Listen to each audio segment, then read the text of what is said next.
They wouldn't give him a heart transplant without an adoptive family. So Wow. I just said, what's involved in a home study? Despite all of these health conditions, he is an amazing little boy with a huge personality that is thriving. And we are blessed.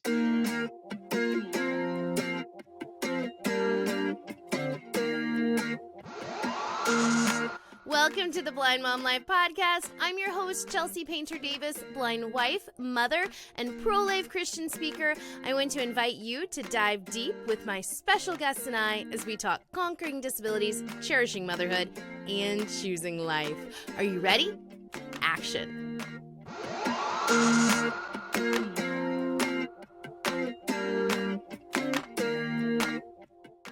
All right, it's time to talk movies, and today we are talking The Peanut Butter Falcon. Oh yes, what an oddly charming, unexpected, and endearing film. It is just so fun to watch, and I love it so much. So for those of you who have never seen it, it follows the unlikely duo of Zach and Tyler as they run from the law. Tyler is a struggling fisherman who's still wrestling with the death of his brother, and Zach is a guy with Down syndrome who's just escaped from the retirement home he's forced to live at after his family abandoned him. What an unexpected pair these two are.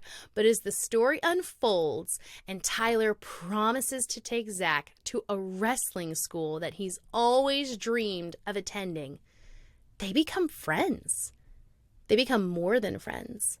They become family. Because as Tyler points out, there's nothing wrong with Zach. He just has Down syndrome. He's still a guy. He's still a valuable part of their team. And he is a person, just like anyone else, who deserves respect, who deserves to be expected to pull his own weight, who deserves to be expected to follow instructions and handle things himself.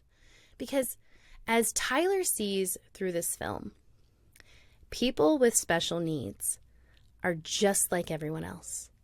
And the more you spend time with us, with people with disability, with medical challenges, with health complications, you will see that we are just like everyone else. We are funny, we are interesting, we have flaws, we get angry.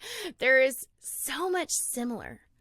But unfortunately, in our society, it is really common for people to wash their hands of us and say, I don't want to deal with that. Not today. I don't have time. This is too complicated. I don't want to get involved. And they miss out. They really do. Because people with challenges are not a burden on society. We're an asset. We bring just as much to the table as everyone else. We have value just like everyone else. And I am so excited for you to meet today my friend, Shawn Zierke. She's not just a pro-life leader. She's also a leader among mothers because she has an amazing story of how her family opened their heart to a child with special needs. And I'm so excited for you to hear how amazingly this has blessed their family. Well, thank you so much, Shawn, for coming on to the podcast. I am so excited to hear your story and about your beautiful family. Why don't you start out by introducing yourself and just sharing a little bit about who you are? Sure. Thank you, Chelsey. Thank you for having me on here. I was very flattered that you wanted to hear more about Samuel's story and our family. So my name's Shawn Zierke, and I have been married for over 33 years. I'm Congratulations 53. on that. Thank you. Thank you. I'm 53. My husband is 59. We have 6 children, and my children range in age from 30 and married, and I have a 3-year-old grandson, 28 and married, 23 married, 23 unmarried. Those are twins. I have one 11 months younger than twins, 22 and a half, and he just graduated from college. And then I have a child who is almost 4, and we adopted the last one. And that's what we're going to talk about today, Samuel. So, professionally, I work with pregnancy centers and pro life primary care clinics across the nation. And I work with board governance, and I work at the national level with state coalitions of pregnancy centers. I help with grant writing. I teach people how to write grants, and I help with AAAHC, or the American Association for Ambulatory Healthcare, accreditation for primary care clinics and pregnancy centers that want to have that shield of legitimacy that is given by Centers for Medicare and Medicaid Services through one of their accrediting bodies, AAAHC. So that's what I do for a living. So you're And like the brains in the pro-life movement. oh, thanks. That's sweet of you to say. I mean, I have a master's in public health and health management and policy, and an MBA in social entrepreneurship, which is the business of nonprofits. So, but I have been pro-life since I can remember, raised that way. I have been an active voice in the pro-life world when I first found out about saline abortions back in 9th grade. And I wanted to tell all my friends about how horrific it was. And then when in 2005, I had the opportunity to convert a pregnancy counseling center where they were giving out diapers and doing options counseling, and the clients were doing their own self-administered pregnancy tests, uh, converting it to a pregnancy help medical clinic that offered pregnancy tests and ultrasounds and STD testing in a linear service platform. And I also, because of bringing in ultrasound and doing that, I was invited to the state convention for the Iowa Knights of Columbus to talk to a room of 300 men about this idea of having ultrasound machines in pregnancy centers. Oh, And so they ended up giving us ultrasound machines for Informed Choice of Iowa, Informed Choices medical clinics in Iowa. And then a year later, the National Knights made it their national initiative to put ultrasound machines in pregnancy centers across the nation. And I believe there are well over 1,100 ultrasound machines since that time. that's incredible, Shawn, because like I was born in 95. So like when I think of a pregnancy resource center, like when I was becoming a teenager and stuff, I just assume that they have ultrasound machines now. I never thought about that wasn't always the norm. That's amazing No, you it were involved in wasn't. that. And ultrasound machines, as you know, are very expensive. So for the Knights of Hmm. Columbus to make it their national initiative to put ultrasound machines in pregnancy centers, that is was tide turning. It was monumental for pregnancy Yeah. centers to have access to those services. Wow, what an And so incredible thing to be a part of. it has been. And then when 2020 happened, with COVID, and a lot of the pregnancy centers were shut down in Mhm. many states, a lot of my clients were also unable to call upon my services. And so we didn't know what to do. We had no income, and my husband had just sustained a very serious work injury. And so we were praying, and all we heard the Lord say was, sell your house. And this Whoa. was, remember, in the middle of COVID. We had a house that was built in 1858 and had been on the market 3.5 years before we bought it. And we're the only second owners. So we thought, okay, sure, we'll put the house on the market, thinking we had tons of time. Mhm. And it sold the day we listed it for full price. My goodness. And so we said, okay, Lord, now what? And the only thing we had peace about was um, an RV, because that would leave us flexible for whatever God had. So we sold half our stuff, put the other half in storage, and we moved into an RV, sent our youngest off to college, and waited for what God had next. And very quickly, doors started opening up and pregnancy centers started going back. And I had stopped working directly with Informed Choice of Iowa many years before that. And Rachel Owen went from being on the board to being the executive director. And she said, "Hey, Shawn, I need you to help me figure out a way to hire my nurses back that left during the COVID shutdown and pay to train them." And I said, "Well, have you heard of the CARES Act?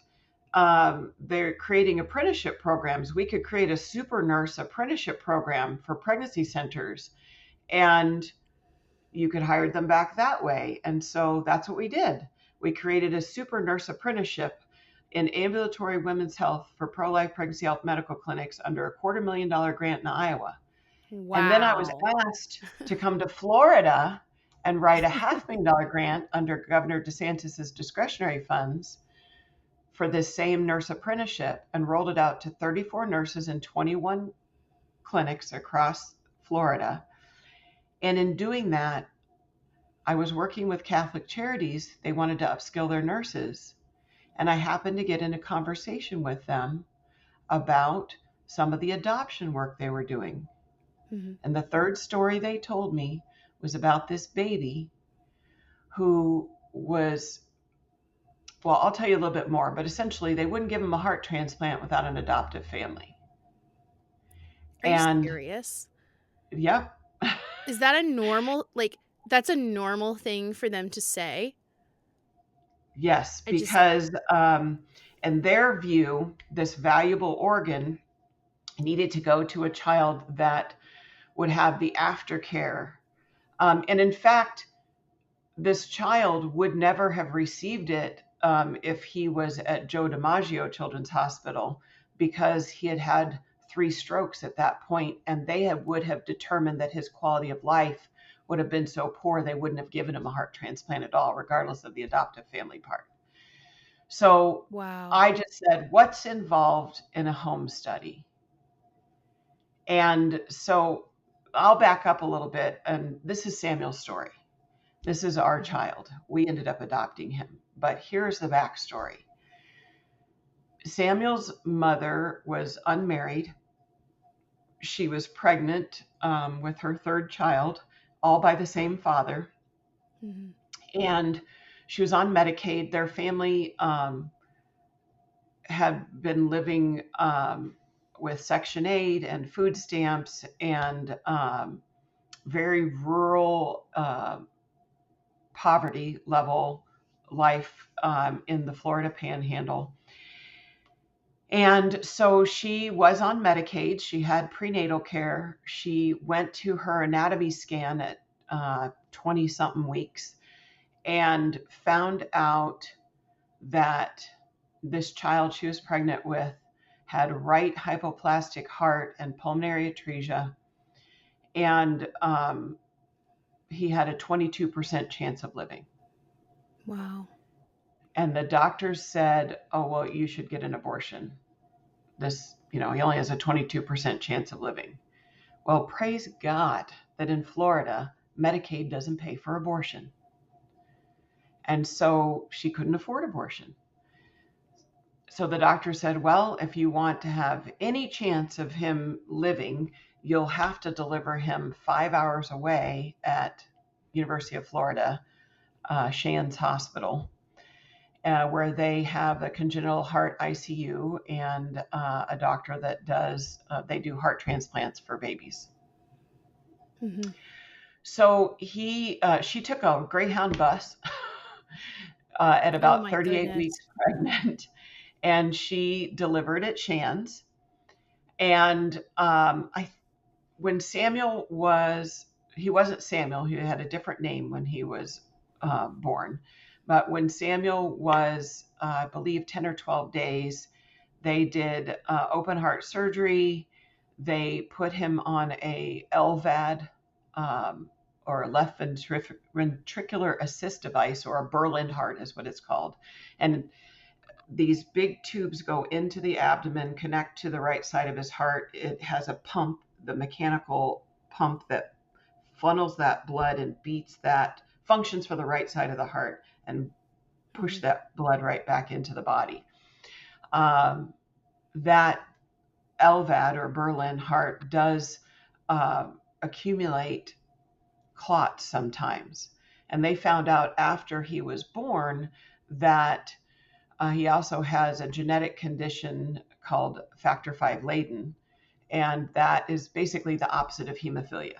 So instead of being unable to clot, it actually causes more clots. And so you combine that with a device that can make clots, and you end up with a risk for stroke. And that's Absolutely. That's exactly very what dangerous. happened. So Samuel, by the time we had heard Samuel's story, he had had 3 massive ischemic strokes. Oh, He was no. 7 months old. He was on this Berlin heart beating for him. His mother needed to get back to the Panhandle, and so when Samuel was 3 weeks old, I believe, not quite, she left, and he was left there at the hospital, no mom, in the middle of COVID. Everyone Mary Mass. They called him by her maiden last name because she was unmarried, so he was baby, what her last name was. Oh, And my goodness. yep, no name, nobody praying over him, nobody bonding with him. It That's was, devastating, Shawn. it is. And he was bottle fed until basically when we had met him.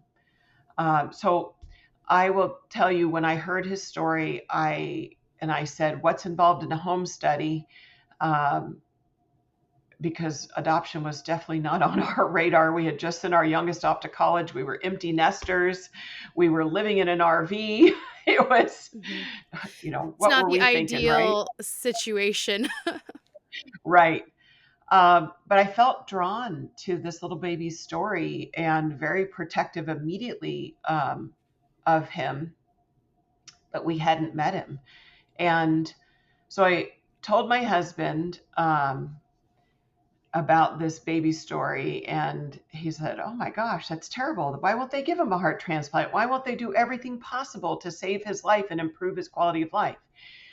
And that was because he had no aftercare. Mom is left. And so for the first time ever, Shands didn't think about medical foster. They went to Catholic Charities and said, "Find us a family. Find us a family that's not afraid of the medical stuff, that lives within an hour of Shands, and that it's not their first baby. So they've got parenting experience under their Mhm. belt." And so evidently for several weeks they had been looking for a family. They'd gone to the different churches in the area to speak and tell the story about this baby. And here I just happened to find out about his story in rolling out this nurse apprenticeship.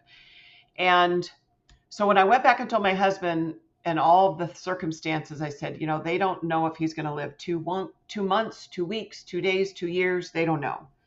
And he just needs a heart transplant if he's going to have any chance. Mhm. And so I said, "What about us?" And my husband said, "No."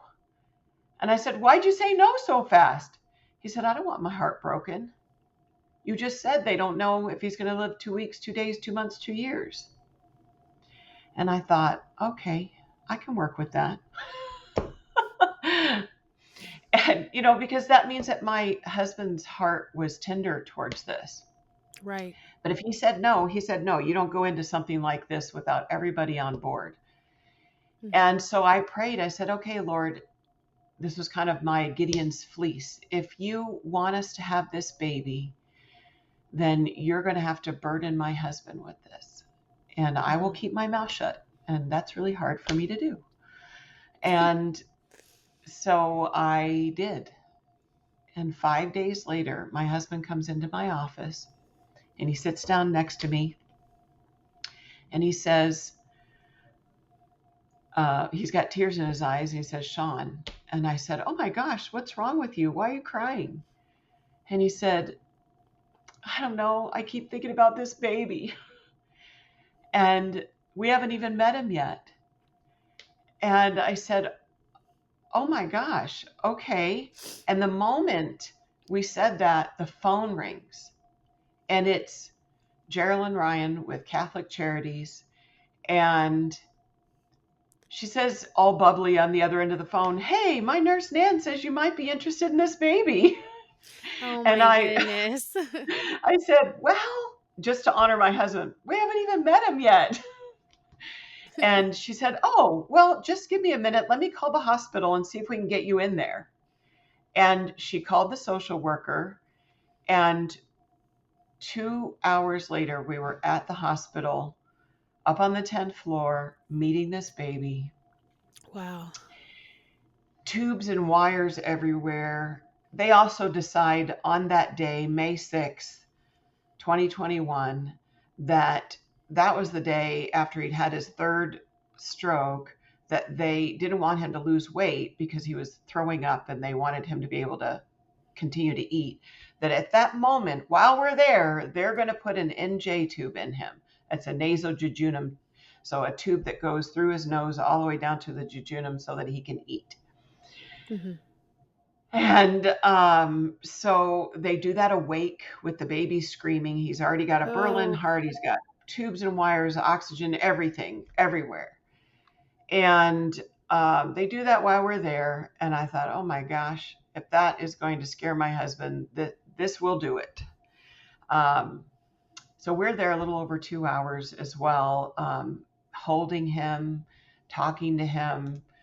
Um, and then, of course, this visit gets cut at the end because they gave him morphine and he goes to sleep. Mm-hmm. So we get into the elevator, and I looked at my husband, and we both take a deep breath. And I said, "So?" And he sighs and he says, "Well, if we're not called to do this, what are we called to do?" I said, "Oh my gosh, are you serious? We're in?" And he says, "Yeah, we're in." And then I paused and I said, "Oh my gosh, God's going to give us a whole baby." And he laughed and he's like, "Well, he's not going to give us a half a baby." I was like, "No, no, no." I said, I just felt like the burden, the responsibility, the honor of caring for this very special child was so much greater than if I had just found out I was pregnant. Mm-hmm. That responsibility, honestly, the honor of caring for this baby and God picking us was huge. And Yeah. so that's why I felt like, oh my gosh, this is huge. And so we got that home study done in 3.5 weeks. I stayed up overnight filling out every form, every questionnaire. My husband, they did interview and written statements from all of our adult children about our parenting. They interviewed our friends. They looked at our finances. And at that point, we had moved from an RV into a house we were renting while we were waiting to build a house. But of course, then a couple weeks later, the builders backed out on us because lumber prices went up and they paid like an $8,000 penalty to get out of our contract. But we still needed a house. Mm-hmm. And so we put two more offers in. This was when the housing boom and everybody is competing for Yes. houses. And then we lost both of those bids. The third house, I learned my lesson. We put an escalation clause in. We put an offer in sight unseen within 7 hours of it being listed. And the people, of course, wanted to accept our offer, but they wouldn't until we had come to see the house. So we dropped everything, went to see the house. It was beautiful, 3,800 square foot home on 7 acres at the edge of Gainesville, 22 minutes from the hospital. Um, Honestly, it was our dream house. Mm-hmm. And they accepted our offer, and we moved in on July 19th, 2021, and Samuel came home on July 27th. But let me back up. 2 weeks and 2 days after the adoptive placement court order, Samuel matched for a heart a fifth time. And this time they gave it to him because he had adoptive Oh my parents goodness. in the mix. So on June 14th, 2021, he got his new heart. Mhm. I remember the doctor, Dr. Fricker, texting me a recording of the new heartbeat from the OR. And Wow. yeah, it was so cool. And then, honestly, back on May 26th, once, I'll also tell you, we had sent 3 bus tickets to his birth mother to come back to meet us because we wanted this to be a semi open adoption. Right. And um, finally, the third ticket she accepted. She got on a Greyhound bus. She came to meet us. Um, she met us at a Cracker Barrel. And we brought pictures of our family. Our son, who happened to be with us, the 19-year-old, Mhm. was done with the college semester, so he was with us. And she only thing she asked us is, when he dies, will you please invite me to the funeral? That was not where we were. We were honestly sold out that this child is going to thrive and live and get his heart and have a beautiful future in front of him. We were counting on neuroplasticity of the brain, even though Mhm. the neurologist told us his future was very grim. It's when you look at his brain on MRI, it's water on both sides, and we just did not have that view of the future for him. We saw all the possibilities, and that God can totally heal him. Mhm. And so we said yes. We walked out after being there for an hour, and the notary and the attorney walked in. She terminated her parental rights, and we held our breath for 72 hours, um, hoping she didn't change her mind. Mhm. And but once she had signed that, we were immediately able then to finally visit with him. And so between myself, my husband, and then another son came back from military training for a short time. So the four of us, we were with Samuel in the hospital 5 to 9 hours a day. Um, and so obviously that was something very different from the hospital, since they've been able to do whatever they wanted. Uh, my Yes. child was their guinea pig when there was no parent. So it was very eye opening for them to have this mama bear with medical training now advocating for this child. They went from Mhm. nothing to us there. So that was Wow. definitely an adjustment for the hospital. Changed the tone and relationship, because now we, along with Catholic Charities, were calling the shots. And Catholic Charities, because they picked us as the adoptive family, even though they were ultimately responsible until that adoption was finalized, they deferred to me. Um, Mm. and the hospital didn't really like that. Um, but I definitely appreciated that, because, as you I love know, when doctors want to call the shots, they um, think they know best, and they don't yes. like to defer to the parents. Yes. So, I love that God prepared you for that, though, with your years of medical knowledge, and you really were the perfect person to go in there and take care of the sweet baby. That's amazing. well, he definitely needed a mama bear advocate um, to come in. But, in the middle of COVID, my public health training and background definitely, that knowledge and understanding, working with healthcare and clinics, understanding accreditation and patient safety standards, and what parents can do to advocate for their child. All those things definitely Mhm. help Samuel. Um, And so when we brought him home after his heart transplant on July 27th, we did have a nurse 3 days a week in our home, which helped immensely. Eventually, she had a baby, and so we went through several nursing agencies. Having home health has and consistent nursing has been challenging. We've had times where we have nurses 6 days a week, 60 hours a week, but we've also had times where it's just been my husband and myself. and I travel to work with these clinics. But because my Right. husband took early disability retirement, we have been in a unique position to care for this child. Um, Samuel is a miracle. He is um, he'll be 4 in October, and he's had amazing physical therapists, occupational therapists, speech therapists, and he is learning to walk, but he does crawl everywhere, and he is poo poo potty trained now. And I asked the Congratulations occupational on therapist, that. thank you. I said, have you ever had a child who can't walk or talk be poo poo potty trained? And she said, maybe one ish. And it's because receptive communication isn't impaired, just like Samuel. And Mhm. Samuel, with the prognosis they gave us, he's in the 50th percentile for receptive and social emotional communication. Mhm. He is blind in his right eye. He wears glasses. He's patched.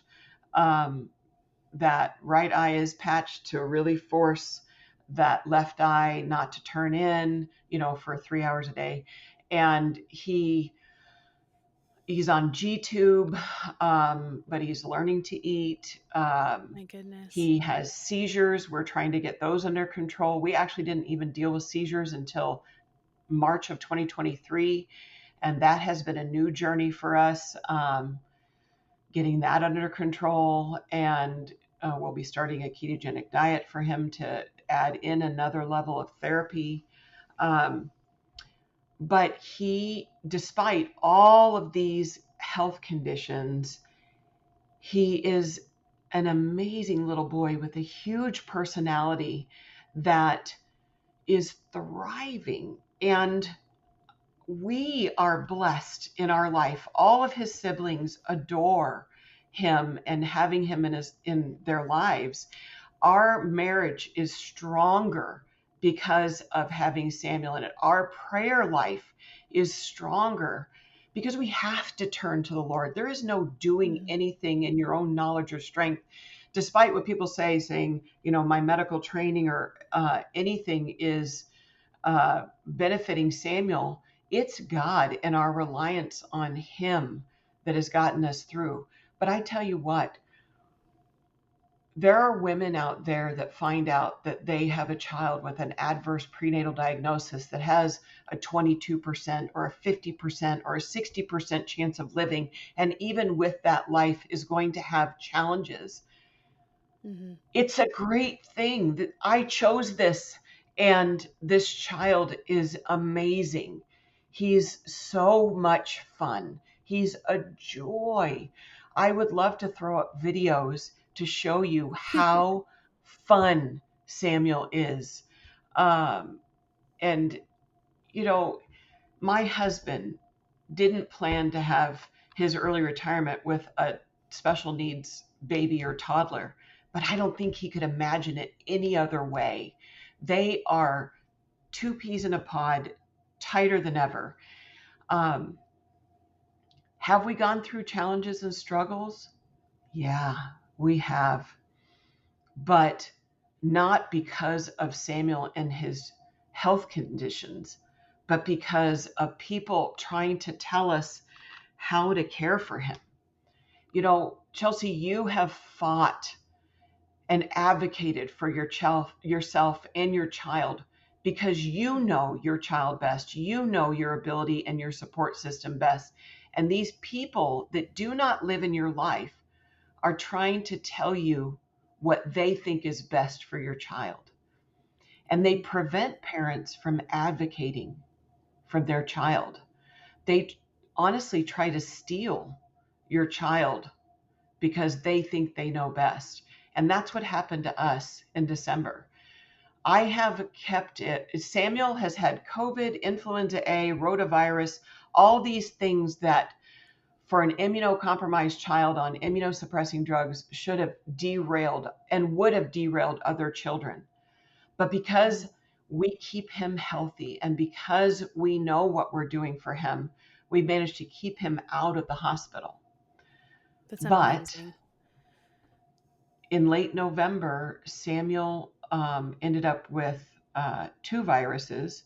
Herpes simplex 1, which lies dormant, could have come from his birth mom, um, but because his immunosuppression was so great and his immune system was depressed, you combine that with one of our home health nurses that exposed him to norovirus because she didn't stay home after caring for her Oh family. no. She came to work anyway. And we didn't know. Um, anyway, she Samuel became very ill, and our pediatrician, um, kept saying, "Well, this is herpangina," which is basically like saying you have a fever. It's a symptom. Um, they didn't try to figure out what the virus was immediately. Um, and he ended up in Shands Hospital through the emergency room. They admitted him. And what do? Transplants like, let's put him on antibiotics. No, this is a virus. He doesn't have a bacterial infection. Let's Mhm. figure out what the virus is. Nope, they put him on antibiotics. They never tried to figure out what the virus was. Of course, they do the upper respiratory swabs, and all of that's negative.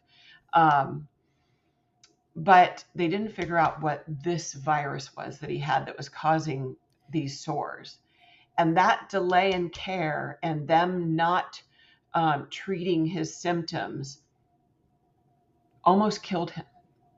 Oh wow. So I removed him from that hospital under the care of our primary care pediatrician. And my primary care pediatrician and myself, contacted Wolfson Hospital in Jacksonville, an Mhm. hour away. And they said, bring him here. And so we brought him there. They admitted him. They didn't think he was severe enough for the CDICU, but because he's a transplant baby, they put him up there anyway. And he quickly needed to be in the CDICU. They ended up intubating him, but that was after they figured out what the problem was immediately Mhm. and called infectious disease in, which the other hospital didn't.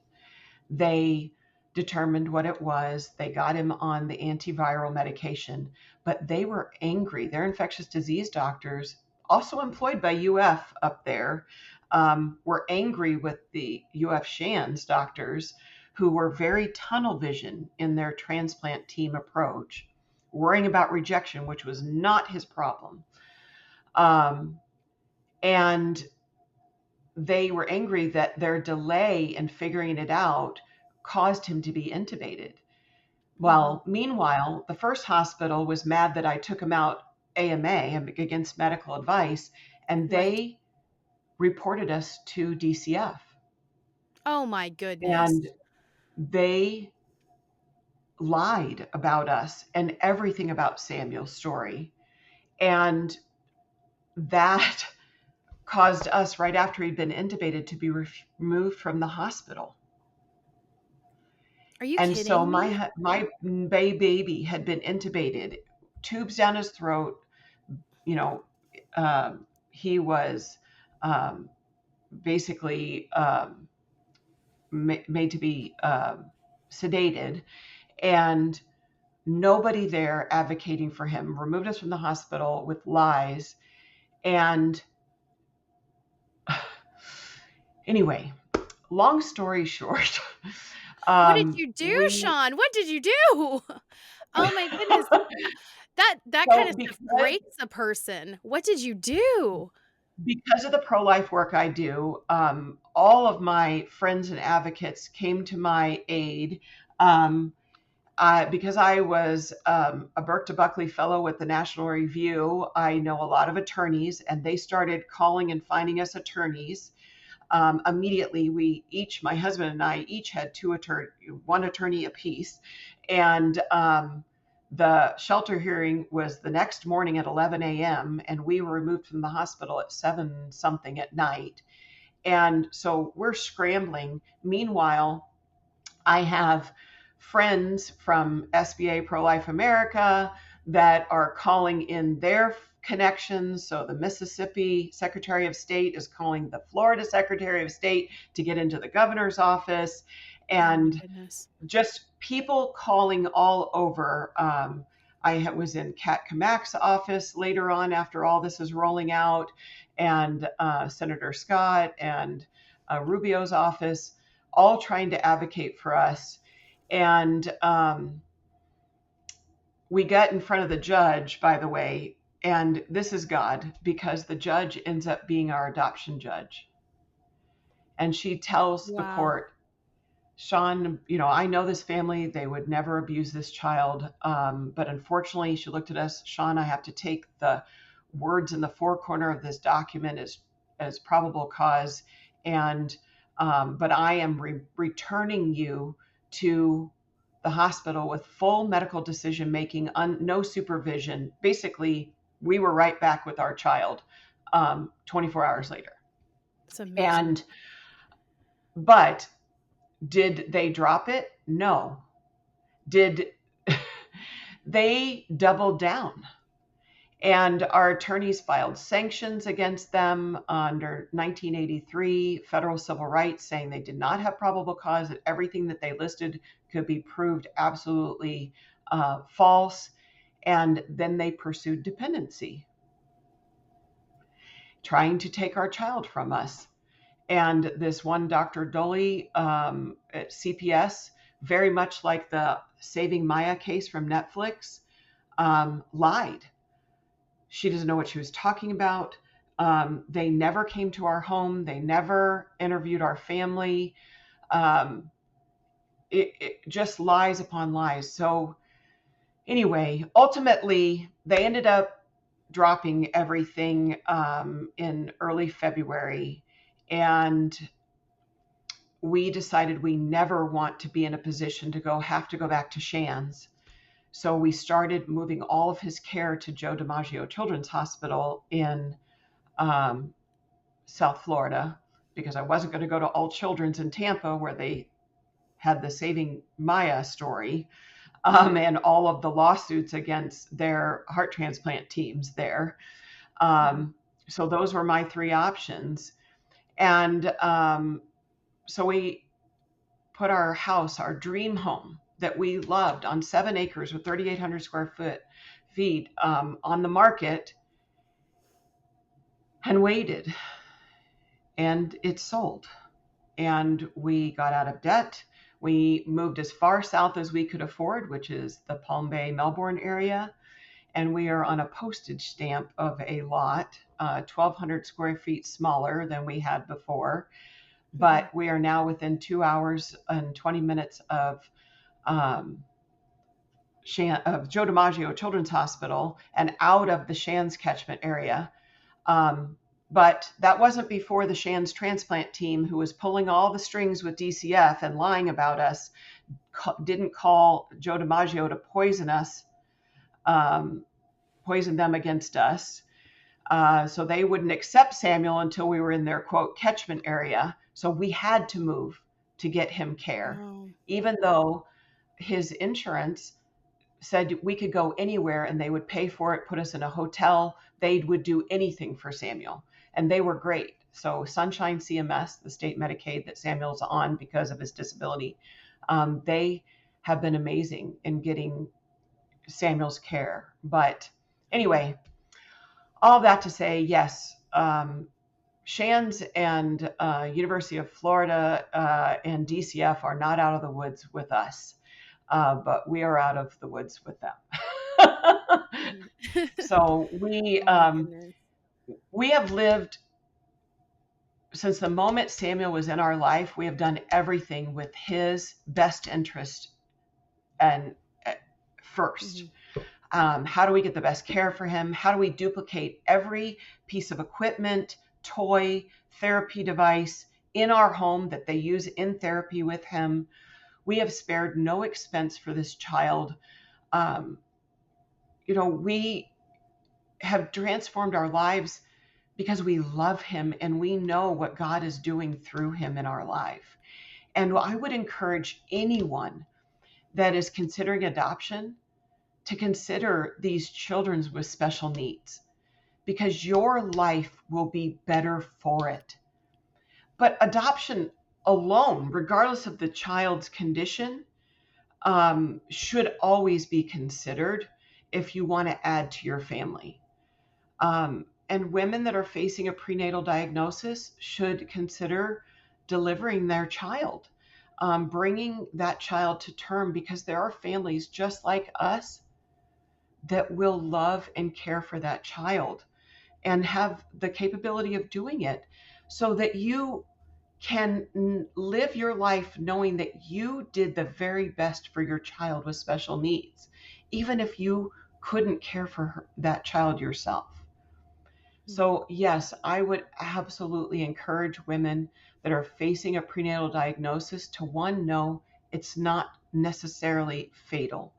Two, there are families that will care for your child if you don't make that decision for yourself. There are so many supports and services out there for children to have a quality of life. There are centers for independent living.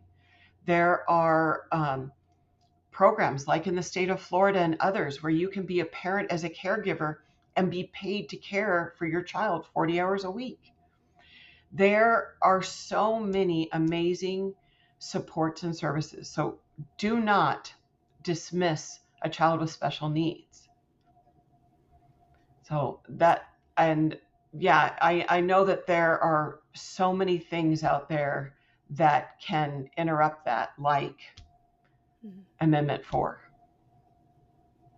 Yes. How do you feel? Both of us have had children who were given adverse prenatal diagnoses. Are you worried that Amendment 4 is going to affect their chances of children like our children being delivered? Like, there's so much misinformation going on about Amendment 4 that it's just going to protect the life of the mother. But when you dig into it, that's not what it looks like when I read it. What do you think, Shawn? So for me, the biggest point of Amendment 4 in relation to this topic is when it says viability. And who determines viability, right? So Samuel's birth mother would have been told he had a 22% chance of living. They were saying his life was not viable, right? But he lived. So it was. Doctors are not always right. They do not have a crystal ball. They cannot determine true viability. When that child is in utero and has no heartbeat, then they're not viable. Then you deliver that child, right? But your body can do that naturally, even when the child stops living in utero. That is no longer viable. But viability can be, in the way it's written in Amendment 4, a subjective term. Who determines viability? They're applying things like quality of life. Well, this child's not going to be born perfect, so why should they be born at all, is basically the foundation for their argument. And I don't agree with that. Everyone deserves the chance to live, and quality of life is determined by the people around them and the supports and services that you can get them. And honestly, why are we playing God? God gives us all types of crosses to bear, and it is for our development. We know ultimately, if we believe that Christ died for us and rose again and is seated on the right hand of the Father, that we are going to be with him ultimately. So we will be living perfect, healthy lives for eternity. But what we live here on earth is that walking out of our faith and that relationship and trust and total reliance on him every day, regardless of how difficult it is. Nobody's life is perfect or easy. The people that have all the money, they struggle with things. They struggle feeling whole. They struggle with people. I mean, the kingdom of God is relationships, and people are imperfect. We get angry, we backbite, we talk behind each other, we get jealous, we get competitive. I do all of those things. I bring on my own difficulties, regardless of what health conditions we may deal with, Hmm. because we're imperfect people and there's sin in the world. But when we turn to Jesus and we rely on listening to the Holy Spirit, and we rely on God to form our life, it is so much richer and fuller.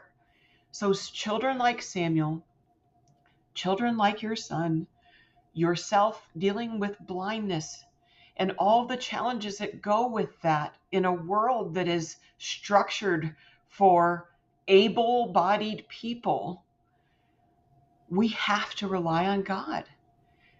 But boy, the triumphs when we can triumph and be successful are that much greater. That is Honestly, so true. I would not choose my current life without Samuel in it. My children, before Samuel, they dealt with health conditions and disabilities and challenges in school with ADHD in particular, and a world that does not structure themselves around children who are neurodivergent. And I've had to advocate for them for a long time in school with 504 plans and IEPs. So that was just preparing me at a very small scale for what it's Mhm. like to have a child with very special needs and multiple health conditions. But How you is can do Samuel it. We doing? can do it. Sorry, what were How you is saying? Samuel how is Samuel doing with you guys today? What is his life looking like right now? So today on a Saturday, we had our speech therapist come to our house before I jumped on this podcast, and she's working with him. He has an AAC device that he communicates on, and he is so clever. He's had it since March, and he's just knows where all the buttons are, and I don't. And he can communicate. He doesn't say words like you would recognize words, Mhm. but he does use some sign language. Um, and he crawls all around. He definitely gets our attention. He knows how to say, Mom, I need a diaper change, or Mom, I need to use the potty. Um, and can I give you a slimy, which is him wanting to crawl over and give you a big wet kiss. Um, I want to read books. He loves books. He's learning so many things. He loves his certain TV shows in the morning because he only gets to watch TV in the morning. He loves to swim in the pool. That is the one trade off, not having the acreage, is that we did end up with a pool in our backyard. So he loves to swim in the pool. So he gets exercise that way. Um, yeah, our life is very structured. Things are very timed because of his medications and the way he has to get his food. But that's good for us. It Mhm. really is. Um, we are dealing with more frequent seizures, so we're trying to get those under control. That's a little bit scary, um, but again, we're handling it. We are handling it with God. He We just have to be relying on Him. Thank you so much, Shawn. I love that you were the perfect family for Samuel. Samuel was the perfect baby for you guys. It's just so encouraging to hear your story and how he's just really been a positive in your life when so many people just would initially be so scared of something that difficult. Thank you. Yeah, I just encourage people, do it. Um, and who knows what the future holds. But Samuel's heart is the least of his concerns. He is not showing any signs of rejection. The bigger problems are all the drugs that we take to suppress his immune system, and the strokes that he had as a result of the Berlin heart. Um, I could talk more about my own personal um, struggle with just the delay in um, them looking for an adoptive family with him, the fact that he matched for 4 hearts and that he kept having strokes and that his life could have been different, but Mm-hmm. I can't go back in time. And so I've had to, forgive. Um, and if you don't forgive, then you're only hurting yourself, right? So God isn't going to work through unforgiveness. You have to forgive. So that's probably been the biggest lesson for us, is really keeping our heart clean, um, and walking in forgiveness, so that God can continue to work through us and to Samuel, and change our lives and other people's lives that meet him. Thank you so much, Shawn. I really appreciate you sharing your story today.